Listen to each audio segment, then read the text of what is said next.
everyone, it's Sasha here. As you can see, I'm waiting for service just like you. So I want to send out a warm welcome to our families, kids, and anyone else across the globe to Rock Church Online. Now, I miss seeing your faces so much, and I can't wait to see them soon. But in the meantime, I am super excited to see what God is going to be doing in service right now. So go ahead, invite someone to view the service with you, and kids, if you're watching, tell your parents to move that furniture out of the way, make room so you can dance and worship God together. We are going to be having chat throughout service, and if you're in need of prayer, our prayer team is available for one-on-one prayer anytime. So let's take some time, prepare our hearts and our minds for worship and the message today.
just thank you for another opportunity to worship, to be together as family, online, Father. We thank you, Jesus, that even in a difficult circumstance, even in a difficult and trying time, you are still faithful.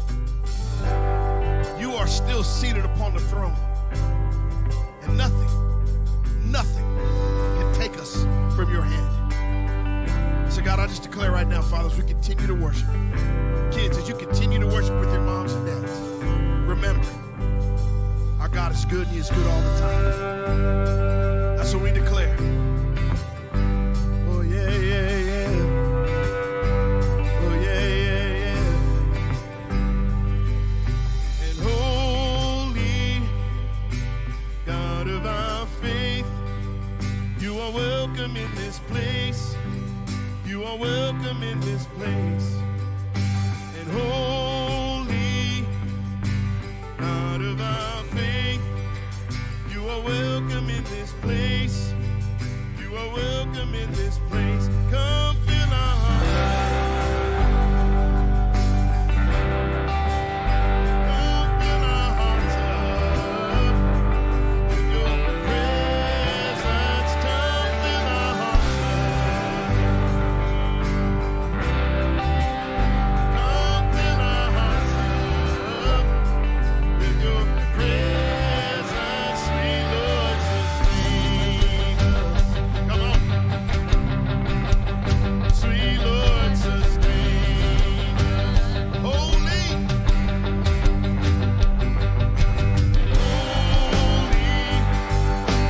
God of our faith, you are welcome in this place. You are welcome in this place. Holy, God of our faith, you are welcome in this place. You are welcome in this place. Come fill our hearts. Come fill our hearts up. Your presence. Come fill our hearts up. Come on. Come fill our hearts up. With your presence, sweet Lord, sustain us. Come on, sweet Lord. Sweet Lord, sustain us. Sing it again. Sweet Lord, sustain us. Sweet Lord, sustain us. Yes, Father.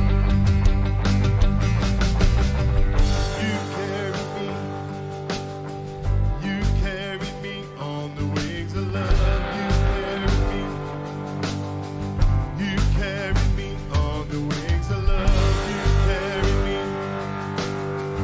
You carry me on the wings of love. You carry me, yes you did.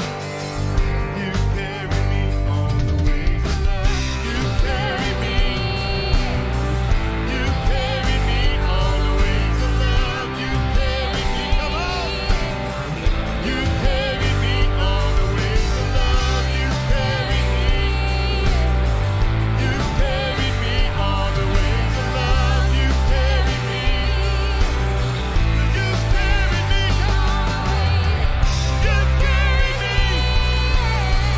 You carry me on the wings of love. You carry me. You carry me on the wings of love. You carry me. You carry me on the wings of love. You carry me. You carry me on the wings of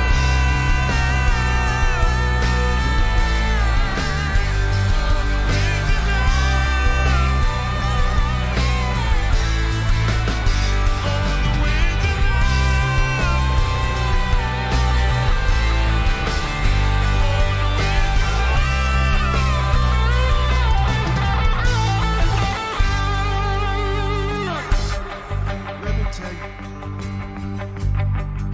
it doesn't matter what it looks like, because God has carried us this far, and he didn't bring us this far just to leave us. If he brought us this far, he's gonna see us the rest of the way home. So you gotta press in. Right there in your living room, you gotta press in. Whatever your circumstance is, you gotta press in. I'm speaking to you right now, sitting on your couch. I'm speaking to you right now, sitting in your kitchen.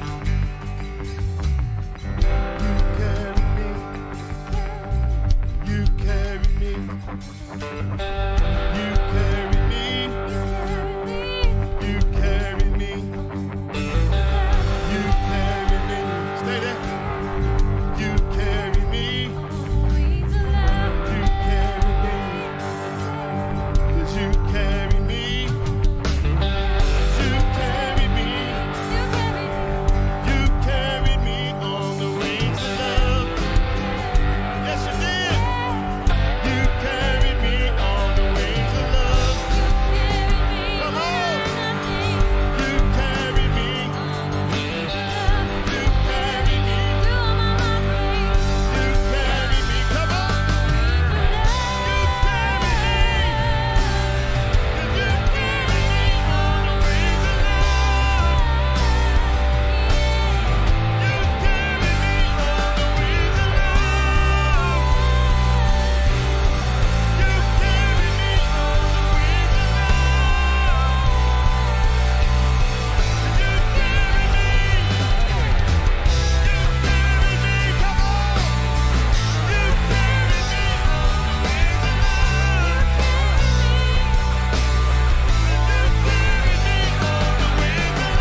I love Pastor Dan and our worship team. Each week, they have been leading us into the presence of God and in worship. And I am just, I'm so blessed, Pastor Dan, by you and how you are leading your team. You have an incredible team. Worship team, I love you. I love that I've gotten to be a part of all this with you for the last few months as we've recorded each week for our weekend services. You guys are champs and professionals in worshiping, and that it's not been the optimum circumstances, and yet each week you'll lead us in worship. I love your hearts. I love our team. Pastor Helen, you're doing an amazing job, and you're speaking to our children each week. In fact, if your kids have not been involved in Thursday Kids Rock Zoom calls, you need to plug in and connect. There's information on our website about that. In fact, today we're going to have another episode of Kids Corner, where Pastor Helen's going to be talking to you guys, kids. Yeah, you guys. I'm so glad that you're here and you're worshiping with us with Mom and Dad. I hope Mom and Dad have been clearing out the living room, kids, to show you how to worship. And if they're not, tell them to show you how to worship. Each week, Jennifer and I, we're hosting online, so we have laptops in our laps as we are hosting or monitoring the live stream, and yet we are singing and worshiping at the same time. Kids, I'm so glad that you're here. Well, we are getting ready. I'm so excited about June 14th. June 14th is going to be a great day as we begin to regather again. So regather. We're not restarting because the church never stopped, never missed a beat, never missed a service. In that time, we've had some times when it was crazy. In the last couple of months, too, it's been like, how many years now we've been doing quarantine? It seems like forever, but we've been a part of that and ministering, still ministering to our city and small groups. Our rock groups are still continuing to take place and ministry to our children each week. But we're not restarting, but we are regathering together on June 14th. And I can't wait to worship with you. And we need your help. If you could take just a few moments, if you're in the Wilmington area, you call Rock Church home, or maybe you just started watching the services during this time when we've not been able to meet physically together, you're looking forward to being able to come and worship with us in person as well. Take a few moments today, please, and fill this survey out at rockchurch.cc/survey. rockchurch.cc/survey. It'll only take you a couple of minutes, and it's going to help us to know how to plan and prepare for our regathering services. And want to let you know of a few things. We know that some, you've already said, I'm not comfortable with starting back on the 14th yet. Or maybe some that have said, I'm not comfortable with coming back until we don't have to wear masks, or you need more guidance from the CDC that it's safe to come back and worship. And we fully understand and we respect that. And so I want you to fill that survey out for us, just to kind of let us know about your plans as it pertains to the 14th and moving forward. Want to give you some more information about what's coming up on the 14th. Next week, we'll give you even more on how to register for the services. A few things. We have some recommendations, and we have some requirements. First, let me talk to you about some of the recommendations. As we move towards the 14th and beyond that, in this still season, there's been many of the restrictions that have been lifted by government, and these restrictions have been lifted by government, but that doesn't necessarily mean it's safe for everyone to come back and worship together. And so we're encouraging those who are 65 and older, or who have pre-existing conditions that make you more susceptible to COVID-19, or it would be more dangerous for you if you were diagnosed with COVID-19, to continue to worship at home in our services at rockchurch.tv or on Facebook or YouTube. And kids parents who have small children, preschool age and younger, it's going to be very difficult as we begin to meet again to have kids just sit in the same seat. It's going to be difficult, even as we are as we are restructuring our services, as we plan to meet back again on the 14th, so that it includes the whole family. Still very difficult for young children for that length of time to sit still, to not run across and what have you. So we're encouraging parents of small young children to worship at home, watch parties. Invite your friends over to your house. And watch parties are an amazing opportunity to be able to minister to those around you and to love them and to let them see what Rock Church is about. If these are not requirements, those are recommendations. We'll have some requirements and some restrictions. We will have for the foreseeable future where everyone will need to register for service so that we can make sure that we're within capacity limits with social distancing and what have you. So we'll ask everyone to pre-register. We'll let you know about that on the 7th of how you can register for the service on the 14th. We're going to ask everyone to be at service at least 20 minutes before service starts because we'll have stations outside with 6 feet spacing. We will be checking everyone's temperature. If you have a temperature of 100 degrees or higher, we will not this time be allowing anyone with a 100-degree temperature or higher into the building for safety's sake and for safety of others.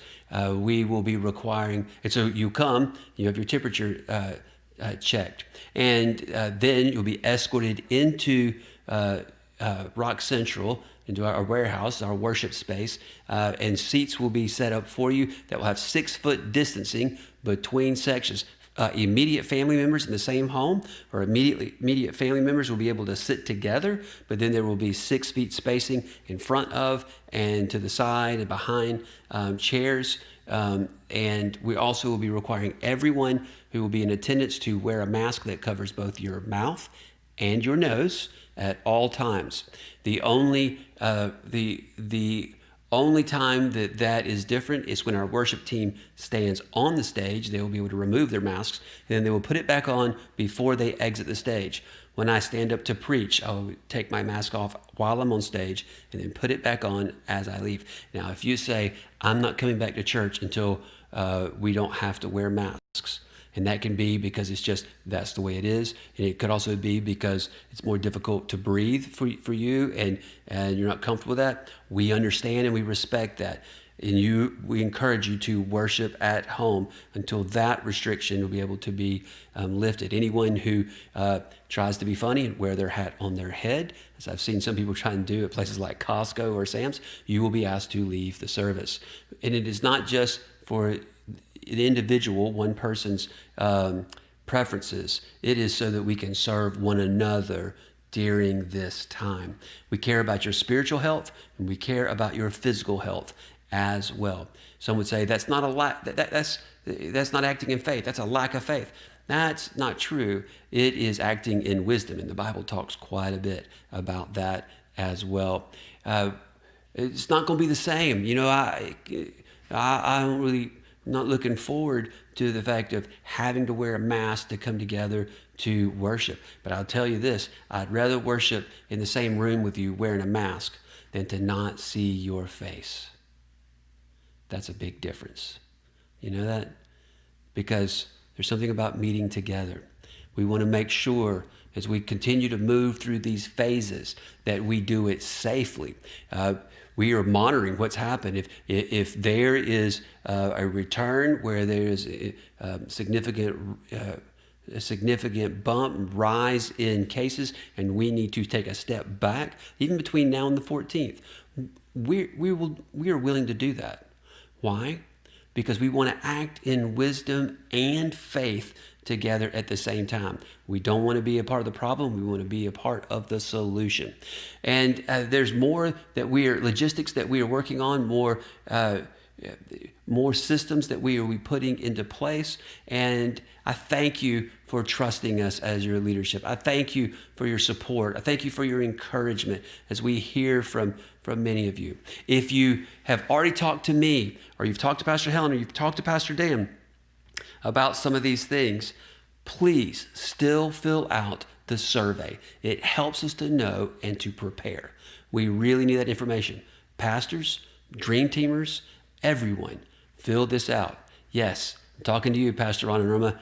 I want y'all to fill that out as well. Yes, Pastor Helen and Johnny, I want you guys to fill that out. Pastor Dan and Sash, I want you to fill that out. Jennifer and I, we are going to fill that out as well, because we need, as those are filled out, it helps us to put all of the numbers and the information into one place to help us know how to prepare. Can we begin with one service, or do we need multiple services? What can the phasing look like so that we can minister most effectively? Okay? I love you guys. And I know that as we move through this, God's going to give us wisdom, and we're going to continue to rise up in faith. Amen? So we're going to receive our tithes and offerings, and then we're all going to go to Kids Corner with Pastor Helen and our Kids Rock kids. Receiving tithes and offerings. You guys have been faithful and generous. I'm thankful for you. I am grateful for you. I love that you have generous hearts, that you have cheerful hearts, because the scripture tells us that God loves a cheerful giver. Even when finances are difficult, when we're not quite sure what's going to happen, we can still be cheerful givers. I've traveled all over the world, and as I've discovered, some of the happiest people I have ever met, some of the most generous people I have ever met have been people who have seemingly nothing. Seemingly nothing. I don't mean poor by American standards. I mean poor. People who just would give you everything. And they're so grateful for what God has blessed them for. The principle of the kingdom in tithes and offerings is that if you're blessed, then tithes to the local church, they increase. And the church is able to do more. In times of struggle, we want you to give what you do not have. In fact, you cannot properly give what you don't have. In this culture, many people think, I'll just swipe the plastic and I'll just make the payments. And I want to tell you, do not give that way to Rock Church. We do not need gifts that put you into debt, because God's not asking you to give from what you do not have, but he's asking us to be good stewards of what he's entrusted to us. And you, Rock Church, have been faithful and generous, and I bless you in that. I'm praying for you, our business owners. I'm praying for you, customers. I'm praying for you, employees. I'm praying for you, our church family, that God would sustain you and that he would bless you even in times of famine, even in times of struggle. Thank you for continuing to be faithful to the house of God. It's allowing us to minister to people every week. We have not stopped doing church. We've not stopped with ministry. We have continued to move forward. We've continued to minister to people, and it is making a difference. Thank you for your generosity. I'm going to pray as we prepare to give. There are multiple ways to give. You can see that right there on the side, rockchurch.cc/give. Any amount to 84321, or you could mail check to Rock Church at the address that you see on the screen. Let's pray. God, thank you for your faithfulness. Thank you for sustaining us in this time. Thank you for blessing us. And Father, I thank you for the amazing, generous, faithful, joyful givers at Rock Church who have continued to joyfully give towards the work of ministry. We come in obedience and we come in generosity, bringing the first and best of our increase for the work of ministry. Father, I bless the tithes and offerings, and I bless you, the faithful people of Rock Church, that God would open up the windows of heaven and pour out a blessing that is more than enough for what you have need right now. Father, give us leadership wisdom to know how to use these resources to minister to even more, so that more people may know salvation through your Son, Jesus, that people who are struggling may find hope. We thank you, Father. We declare it in the name of Jesus. Amen. Hey, kids, can we hang out with you and Pastor Helen for a few moments at Kids Corner? Yeah, I hope you said yes, like real loud. Like real loud. If you haven't done it, like you just real loud, Mom and Dad, like, yes! Everybody, let's hang out with Pastor Helen. We love you, kids. Kids Rock. Let's go to Kids Corner. Yes, I'm making faces. I'm ready now. Oh, no, I'm not. Now I'm ready. Hey kids, Pastor Helen here. I want to take a minute in our Kids Corner today to share with you a scripture God's really been stirring in my heart this week. It's a scripture you guys hear a lot in Kids Rock, and we hear a lot at Rock Church just because it is part of our vision and our mission to love God and love others. And it comes from Matthew 22, verse 37 through 40. It says, Jesus replied, "Love the Lord your God with all your heart and with all your soul. Love him with all your mind. This is the first and the most important commandment. The second is like it. Love your neighbor as you love yourself. Everything that is written in the law and the prophets is based on these two commandments." So when we wake up in the morning and we go through our day and we go to bed at night, in all of that, God commands us to love him with everything inside of us. And then as we do that, we want to love other people the way we love ourselves. Maybe you're wondering, how do you do that? How do I love others the way I love myself? Think for a minute about a time that you were sad. Maybe that was just yesterday you got in a fight with your brother or sister. Or maybe your mom made you mad because she told you to clean your room and you didn't want to. Whatever the case may be, what made you happy? Was it when your brother or sister told you they were sorry? Or your mom gave you a hug when you fell down and scraped your knee? Or you got a card in the mail or a gift for your birthday? What kind of things make you happy? What makes you smile? And once you figure that out, I want you to think about somebody that you know. Not your best friend or the person you hang out with all the time, but somebody in your life, maybe that looks different or likes different things. Maybe it's the person that lives in your neighborhood that you've said hey to every once in a while, but you've never really gotten to know them. Think about somebody that you could reach out to this week and share the love of Jesus with. Maybe you know somebody that's going through a hard time. Maybe their parents are fighting and it's making them sad, or they've been sick and they can't seem to get better. Maybe they're just sad because they can't go to school and see their friends. I don't know what the reason is, but you know they're going through something. And I want you to think of a creative way to show them the love of Jesus and make them smile. Maybe it is just making a card for them and filling it with cute, fun stickers that say, "I love you and I'm thinking about you and I'm praying for you." Maybe it is baking a great big plate of chocolate chip cookies with your mom and taking it to their house and delivering it to them, or riding by with a big sign on your car, blowing the horn saying, "Hey, I love you, I'm thinking about you." Or maybe it is as simple as going to their house and showering them with lots of confetti. It can be as silly and as fun, and goodness, I've got it all in my hair now. It can be as silly and as fun as you want it to be. But then when you show up on Thursday in our Zoom call at 7 o'clock, I am gonna hear those stories and celebrate with you how you shared the love of Jesus with somebody. I want you to be creative. I know you guys are far more creative than I am, and that there's going to be some great things that you guys do to share the love of Jesus and to encourage your friends. And I can't wait to hear your stories. I love you guys. I can't wait to see you on Thursday nights. Have a great week, and I will see you then. Bye.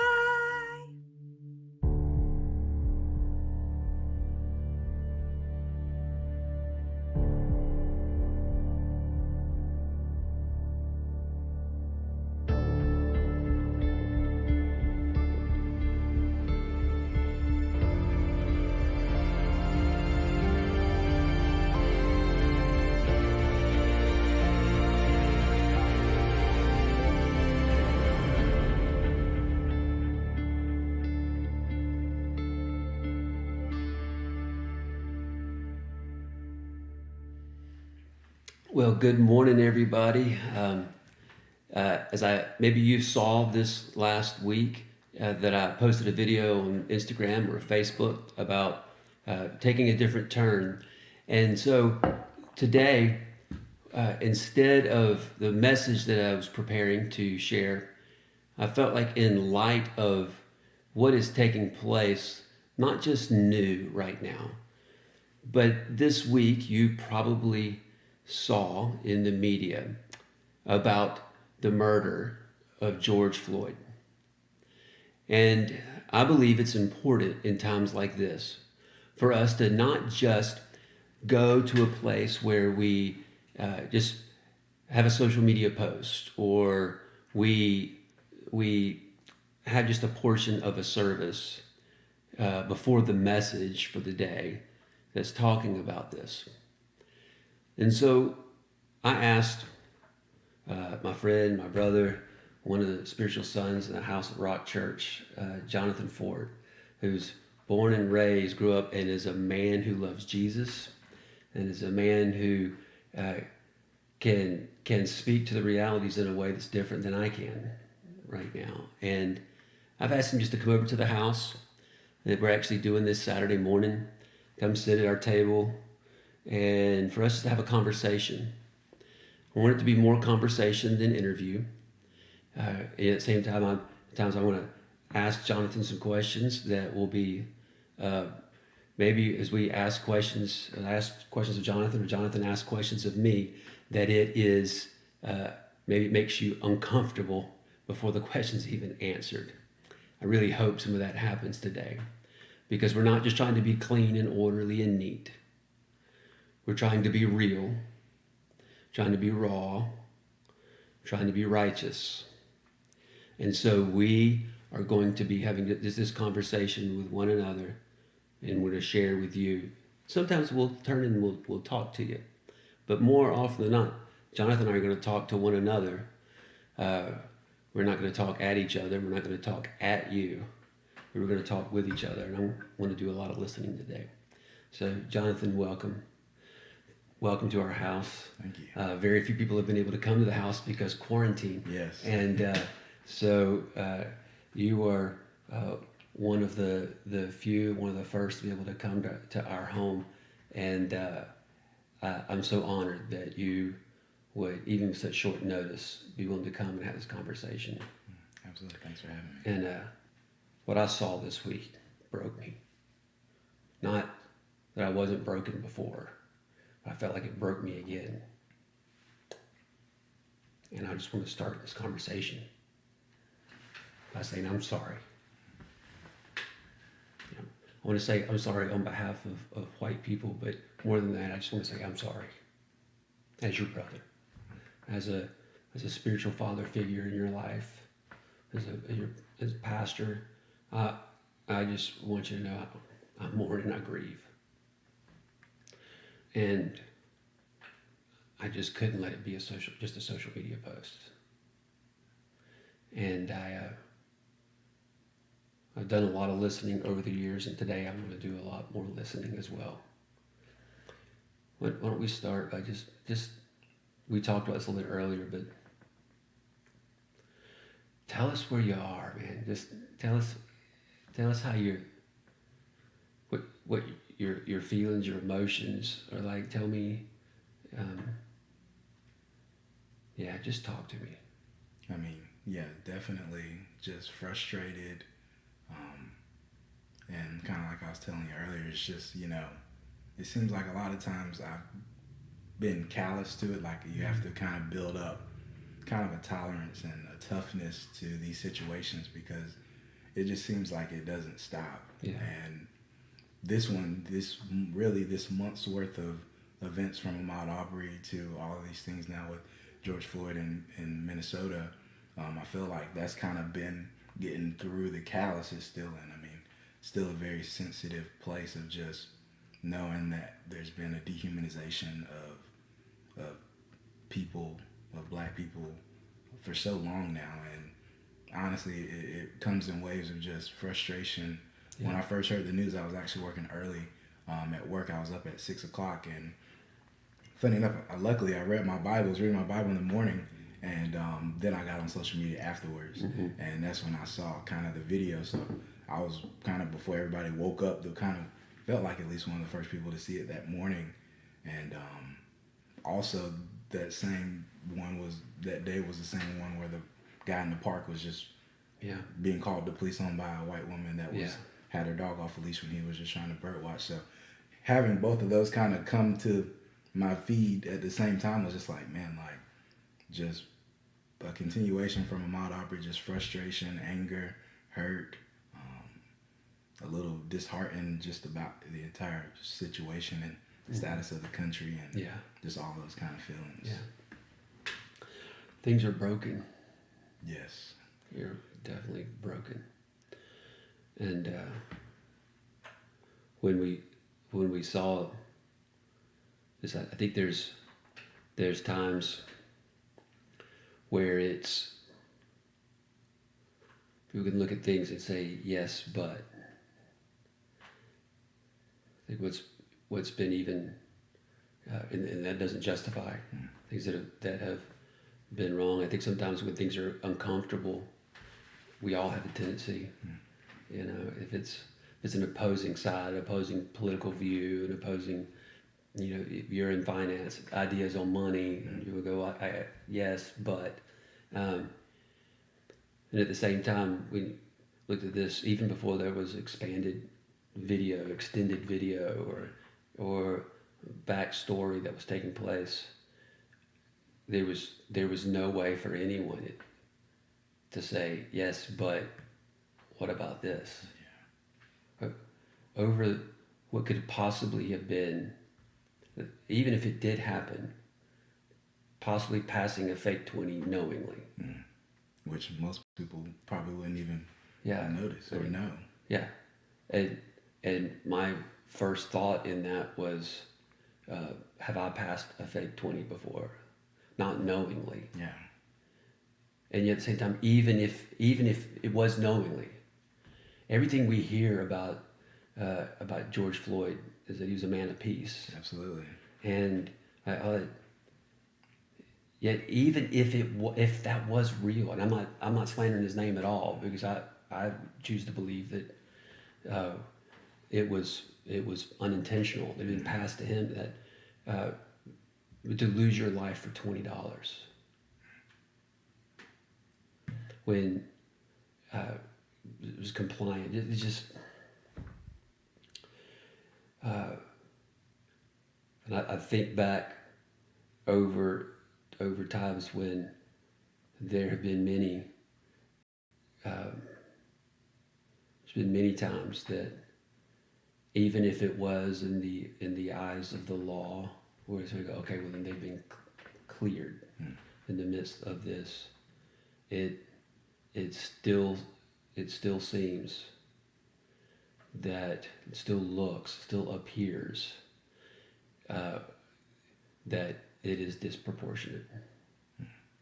Just from an observational point of view, it is disproportionate. And it seems like, just with, even if he did write a bad check, which I don't know if he did or not, but it just seems that some situations the police will come and they'll do things like this, but when, at least the polarizing one for me was when Dylann Roof was caught, they, peacefully took him out, was very courteous and professional, and it's just like, we say innocent until proven guilty, and when you take a suspect into custody, in some situations it feels like, or at least it appears sometimes, where they are given that courtesy, given that professionalism, and then other situations where, George Floyd and so many others that are black, that as soon as the police arrive, they are already on guard. They already see their blackness as a weapon in a way, even if they're not armed or anything like that. So that's kind of something that,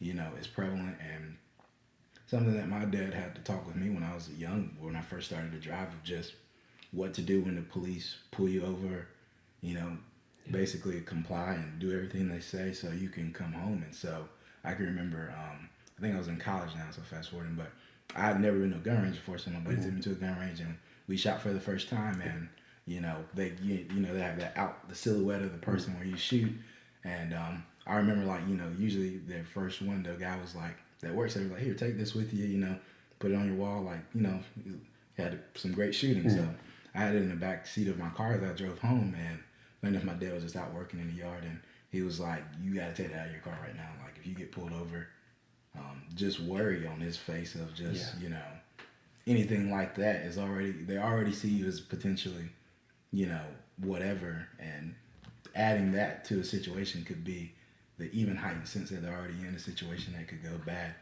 just because. So And Noah and I went to the range last week, and a vehicle full of weapons.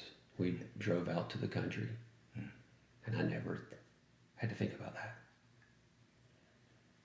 so just the realities of that was, Yeah. I could be pulled over, and you know, I've had the conversation with my boys about, you know, when the police call you, just when you're in proximity to them, you know, be compliant. But it wasn't the same. It's not the same conversation. I didn't have the same conversation that your dad had to have with you in the midst of that, and hearing that, and just realized, because it's so fresh, because we go to the range often, and I'm a collector, and we like to shoot, and obviously I don't have just guys like just I don't have an AR just laying out in the back fully loaded up ready to go. That it's in a case, but I have weapons that would be in the vehicle with us. That's obvious. If a police officer looked in, that there's weapons, and there's there's ammo, because we're going to the range, and I've had targets in the back of that. Times when we've gone, I think it's probably been times when the boys have in their cars had targets in the back, and that was never a thought for me. That's injustice. There's just no way to put that. It's a reality that a world that I don't, it's a world that I live in, but it's not a world I live in the same way that you have not have had to, but that you currently live in. yeah. And I think many people miss that.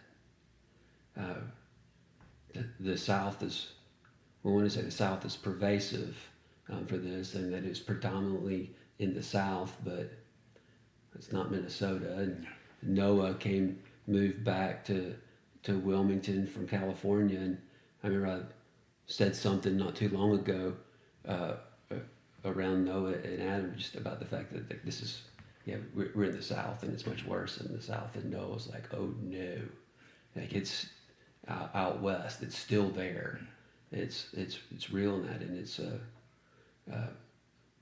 for me it's heartbreaking, and I recognize it's got to change. But Jonathan, I feel helpless.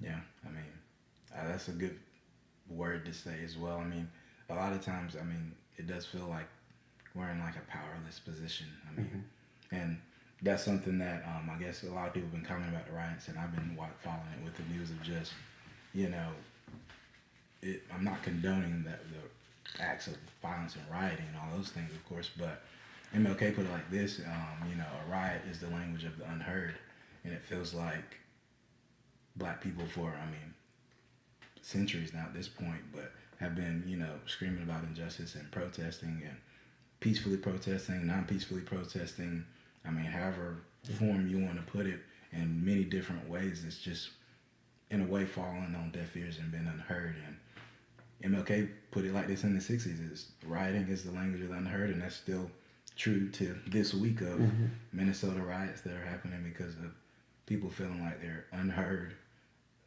not valued as a human, that are being seen as criminals potentially on arrival of police officers versus not given the benefit of the doubt and the innocent until proven guilty thing we all talk about. But I mean, it just feels like there's inequality with that. And I saw this with a CNN reporter who's black, the whole obviously with a camera in front of him, and talking to the camera, was arrested. He wasn't rioting, he wasn't looting, he wasn't setting anything on fire. I mean, he was reporting, doing his job, man. and yet was arrested. So what you said just a minute ago is different than what many people have heard. Dr. King, are you saying Dr. King said rioting Say that again. It is the language of the unheard. So what do you think Dr. King would be saying right now about what's happening? Like, do you think, do you believe that this is what's happening now is what Dr. King was talking about? Yeah, and it's interesting because I was just looking at a video not too long ago where he was talking about that, where he made that quote. Yeah. But before that, he was talking about how, you know, he doesn't condone the violence and the rioting, but he couldn't just condemn that without condemning the situation and the conditions that were placed on the people that are now doing it. Yeah. So, I mean, again, the rioting is bad, but what put them in that condition that they felt that was their only option to be heard by a society. So, I mean, Yeah. So when you see that, what do you think about the fact that not just in Minneapolis, not just in Minnesota, but now there's been rioting that has spread across the country? Tell me about that. I mean, I've seen in Charlotte, California, Atlanta, so many other places that, you know, again, it's not just an isolated incident in Minnesota with one police officer. Right. Well, there ended up being like 3 or 4 that were actually on him. Yeah. That were out of that mainstream shot of everything. But, you know, it's not an isolated incident. These are things that continuously happen all throughout different areas. And so whether you're in the North, the South, the Midwest, or the West, it seems like you can't get away from this, regardless of what area in the country you are if you're black. So and one of the things that I think my concern is it like this is that people will look at this and go the objective at the moment, the main objective, which then feels like the only objective, is to stop the riots and stop the looting. It's bigger than the riot. Yeah. It's bigger than the looting, and I want there to be peace and resolution, but not peace to mean just stop it and be quiet. Yeah. We're down. It's, you know, not the anger boiling up and rising up, boiling over, and things that are happening, and realizing that not seeing change. And I'm torn as to that. But I hear because I have relationship. I have relationship. It's not like, okay, Jonathan's my black friend. Jonathan, no, I mean, we're family. We walked together for many years. And not just with the Forts and the McGee's, but many others at Rochester we built relationship with of seeing the anger and the hurt and the betrayal again and again and again and again, and realizing how do we come to a place where there is liberty and justice for all? Because when I think about that, and I think about the pledge, and I think it's where we be one nation under God, indivisible, with liberty and justice for all. I think that's righteous, but I don't think it's happening. Definitely not. And how do we this time of, you know, we've written this series Hopeful, and I almost feel like today is not it's a detour from what was planned, but I don't think it's a detour from the principle of hopeful, and yet it still feels hopeless. Yeah. In the midst of this. And I think even before we get to a place of how do we be hopeful of acknowledging the ugly, racist, unrighteous sin that is still taking place in our nation, and the hurt and the pain and the grief that's happening. And also, how do we move to action that brings change? Yeah. And not just, okay, so we're in the South, so many people say, like, how can you black folks fix this? You know, no, but I don't think change is going to come by a political party or by one racial or ethnic or group or nationality or whichever way people want to label. Yeah. But it's how do we? Honestly, John, I'm at a loss. The fact of how do I help? And I don't think I'm alone with people who are, as I've said many times, I've always been this color. But how do I be more than just an ally that says, hey, that's wrong. Somebody should do something about that. Yeah. Like, how do I? Feeling powerless. You mentioned even earlier, as we were talking earlier this morning, about how just that sense of feeling powerless and because of the things that are happening. But how do we move from being powerless to action that brings change? What do you think? I mean, I think it takes, first, just an awareness of the problem. So, I feel like a lot of people, luckily this week and now are some starting to see that there is an issue that is, plaguing America, and just, you can't do anything unless you know something first about it. So, just getting the awareness out there, and then from that building on, I talked about you, just there are different programs and, organizations in the community that, action-wise, could use help for, from resources to time. The Boys and Girls Club is one that I've worked with before and been to charity events for, and they do great work, and many other organizations like that, whether it's, donating time, money, etc. But just getting out to the people that are already fighting the good fight, I guess.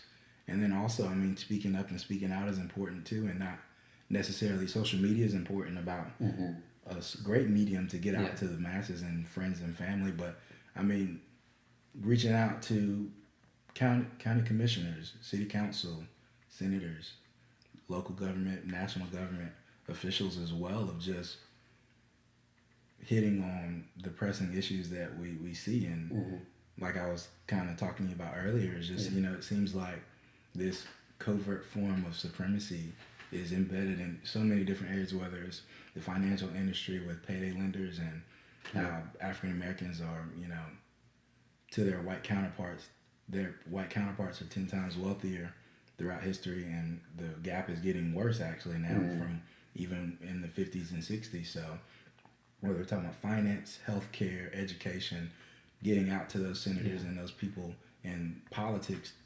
And then also, I feel like it's just speaking out to your friends and family in person, not just over, social media, but addressing it, calling it into action from the people in power, and doing what's in your power to kind of help too. Yeah. When we take a stand, I think some people might think, okay, so this was about a deep flaw in the criminal justice system, which, yes. Yeah. So not completely wrong. It's not wrong at all. Yes, this is bringing up not only the fact that racism still exists, it's also pointing out significant issues within criminal justice system. And even if there's police departments that train, that are actually learning and training differently.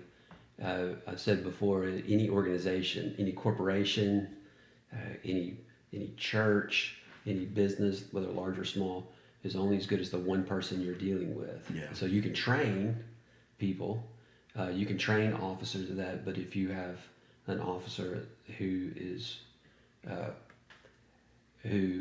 predisposed, that then this kind of thing will happen. I feel like, sort of like we were talking about, even like Boys and Girls Club and others, that maybe some people might hear that. Like we might hear that and go, yeah, but has that helped with the fact that this was a criminal justice issue? Yeah. And because it is so much about that at the moment right now, miss and think, well, how does I don't do that, because that's not why George Floyd was killed, or Ahmaud Arbery. I don't buy into that, but I do see how people could see that. Yeah. How does How does serving, giving time in that way help in the bigger picture? I think just from a bigger picture perspective, doing that is fostering a relationship with that community. So at least from an optics perspective, when we kind of are able to see, like, I guess what I'm trying to say is, you've heard the saying with like the eyes are the windows to the soul. Yeah. And what you see is, whether it's truth or not, I feel like America has been lied to, and it's been a propaganda and marketing that has put this line in the sand between the black and white community. But I feel like spending time across the neighborhood, across town, with those people and building a relationship with the opposite people will, in the grand scheme of things, show not just police officers, but everybody that we can all work together. We all are more common than we are different, and starts to break down the dehumanization line that has been drawn, and really has people come together as truly God's people, because it's not 2, 3 races. We're all one race, the human race. Yeah. And so I think that's just one big thing. You talked about just the police department and what they can do and those type of things, but I don't think it's just necessarily just subject to police, but through all different areas. You can have, just like you can have bad police officers, you can have bad teachers, you can have bad firefighters, business people, et cetera, et cetera. So I think what it truly boils down to really combat this is having diversity and having inclusion. And diversity is, having people of different thoughts and demographics and psychographics that can not only just be included in the conversation, but the inclusion part of them actually having a voice and power to make changes is where real change happens. And not necessarily the Boys and Girls Club can combat police brutality, which I think they can. I thought about we can, but I think that having that diversity and inclusion training, and there are people out there that offer these services to different companies and organizations, where if you can start to uncover your implicit biases and your unconscious biases, because we all have them. It's not just a white thing or anybody else. We all have implicit bias and unconscious bias of different things, whether it's people, certain types of things, et cetera, et cetera. So once we can start to uncover the things that we're not even conscious of that we're biased towards, that's when you can start to combat that in your own head. So I feel like for the police specific situation, if they are able to get that training going into that situation with George Floyd, if that officer has gone through that training and has broken down, or at least acknowledged that he has some implicit bias towards black people or towards whomever, I'm not saying putting that on him that he definitely did or didn't, but going into a situation potentially where an officer is dehumanizing somebody just based off of the color of their skin, if they at least have knowledge of that information about themselves, they can work towards in that situation, not acting in that way. Which, I honestly feel like if he, regardless of race, if he would have just saw George Floyd as a human being, then he would still be alive. I felt like he just had no care, no remorse, no concern for his safety. When he's pleading for help, he's pleading he can't breathe, which some people have said, oh, well, if you, like the officer said too, if you can breathe, if you can talk, you can breathe, is what he said to him. And so, obviously he was having difficulty breathing, and pleading for help from the officers, pleading for help from the people standing by, crying out for his mom, who they reported had passed away 2 years ago. But, he's crying out for help, and the police officer is not showing any sympathy for his life at all. And even after it goes unconscious, he's still on his neck. And even when the officer said, if you can talk, you can breathe, he wasn't talking at that point, and still no regard for it. I've had reactions before where my throat swelled shut, my face swelled up, tongue swelled up, and I almost died because I couldn't breathe, and I couldn't talk great. Yeah. But I was still able to get some breath. Yeah. And obviously George Floyd was able to get some breath, but he wasn't been able to get the breath he needed to live and not die. And so I think So I think diversity and inclusion is a big thing for police, and that's just an overt form, but just from covert stuff as well. Just having that representation across the board and having the power for those differing opinions to speak up and speak out about different things is important. You think it's possible to be completely free of bias? I don't know. That's a great I mean, question. overt bias, yes. I see like kids. Like when I see kids, and everybody always kind of points to that, and it's true. Racism is taught. It's modeled. You see little kids that when they get. I mean,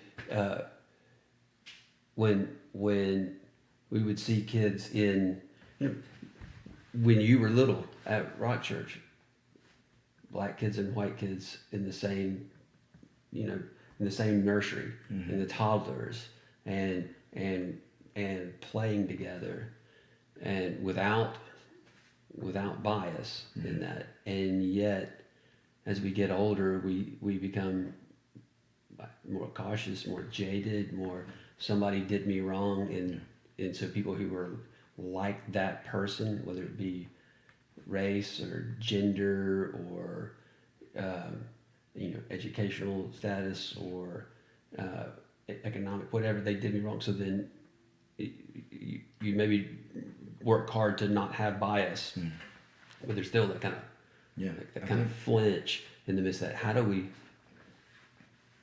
get back more to being in that place where there's the innocence? Yeah, I don't think it's about perfection. I mean, I think continuously working to uncover bias is going to be, if we could just get to that, an acknowledgement that we're not perfect, sinners, we all fall short, but just saying, hey, there are some things out there that I might be biased towards. Let me be on the lookout for that. Let me truly do an internal audit of just, my feelings towards something and working towards uncovering that. I don't know if necessarily in this world we could be, completely unbiased to every single thing that ever happens.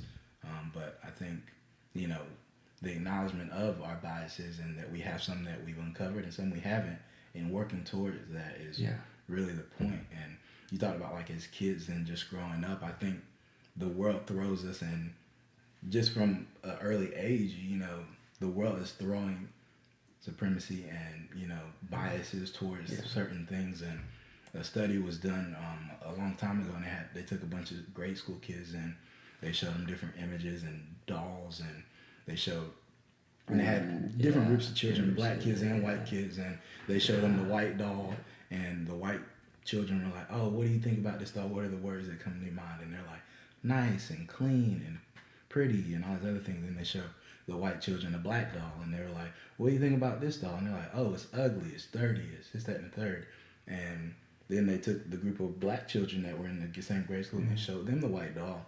And they said, what do you think of this doll? And they said, oh, it's clean, it's great, it's amazing, it's pretty, all these other things. And they showed the black children the black doll, and they had the same negative connotations of, oh, it's ugly, it's not desirable, I don't want that one, et cetera, et cetera. So it's ingrained, I feel like, from an early age of bias. And it goes not just for white people, but I mean, we're all in this world seeing the same images that even black people then devalue themselves to a certain extent.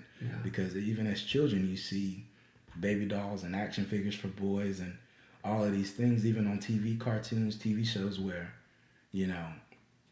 they're starring white people, you don't have any representation. And I think, fortunately, in today's world, we're acknowledging that better, and there are better roles of representation throughout kid stuff. But, there was a time where, even as a child, that, you don't consciously understand all of the things, but, you never see anybody that looks like you. And you start to think that, oh, well, I'm not. When you look in the mirror, you don't see anybody that's outwardly in these amazing positions and roles that look like you. Sometimes you subconsciously start to think it's not possible. You subconsciously think you're less valuable than somebody else. You know what I mean? So, And I've discovered through all the years, and I don't think I'm done yet, but I've realized that because of having real relationships, not just being good as my black friend, but having relationships with people that can, black and white, who can go, that's not right. To realize that there's still things that come up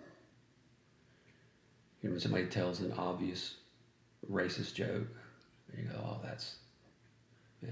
When I was younger, before Mom and Dad began Rock Church and began to address, even in the early days, systemic racism and diversity and helping work towards that. Years before that, the jokes were funny. They were hilarious. And then as I started realizing, no, those jokes are not funny. They are not hilarious, because it's like telling a joke about my sister, or my wife or my kids, and realizing that, but having a relationship with somebody, go, that's not right. And I still today have that happen to me, and I need it, where somebody goes, that was what you said was wrong. It was wrong.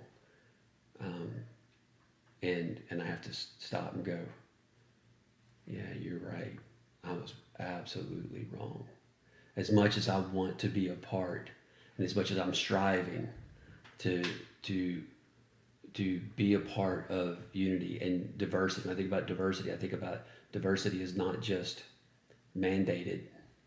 It's not just checking off. It's not checking off the box. You got this. It's not that I tolerate. It's that realize that you and I are different. We're the same, but we're different. Yeah, absolutely. And not looking, going, okay, because maybe you like this style of music, or you dress this way, or you drive this car as opposed to this car, or whatever.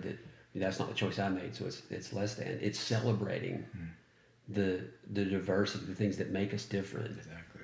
In the early days, it was I'm colorblind. Way back, like 30 years ago, I'm colorblind, and then we realized, no, wait, we need to recognize if we're going to be diverse. Yeah, being colorblind is counterproductive to all of it, because like you said, we're all different in different ways. We have more things in common than we have differing, but those differences are still different, and they deserve to be celebrated just as equally as the other. You know what I mean? Yeah. So we've covered a lot today, and yet there's so much more. Jonathan and I, this conversation, and it's going to take more than just today. So I hope you'll join us next Sunday as we continue in this conversation, so that we can be a part of righteousness. And we can be a part of letting God use us to bring healing to our nation, healing to us all, and that we would be unified. I hope you'll join us next week. Can't wait to see you on June 14th for our first service, live service. And we're joining together. We've been live many times, but to be live together, we're going to be letting you know on June 7th more about how you can prepare for that service on the 14th. We look forward to seeing you. I love you. Make it a great day. Thank you so much. Yeah, for sure. Dude, thank you so much. This is huge.